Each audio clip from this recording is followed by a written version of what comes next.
Prank! Prank! Kalau aku duduknya dia ini malamnya jerak. Ay, apa dia? Update, update lah. Lugar pinjam, pinjam nanya. Aralnya dia ini mana dalamnya jerak? Jam. Nah ini gue dulu bang.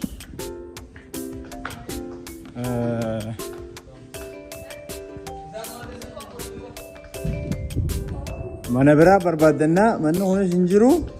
Masya Allah, mereka kekalian tanya jerah. Agak baca peran dulu. Mal ke gurdan? Sinjiru? Jadi gila tuh kan? Jadi gila tuh kan jerah?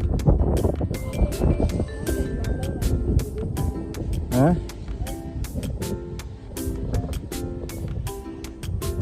Hah? Apaan?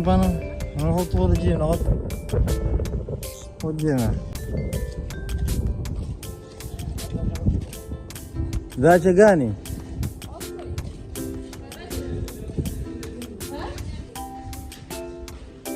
Apo?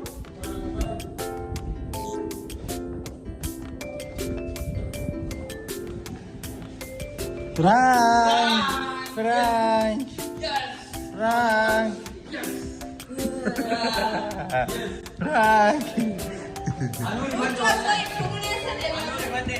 Lalu dem. Mana lalu dem?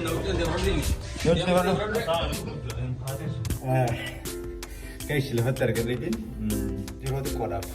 Akas boleh cuy. So, dia beli kubannya jalan mana?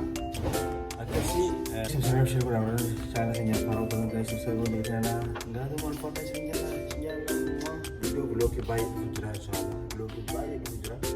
Sini pun apa? Mulin, bye bye guys.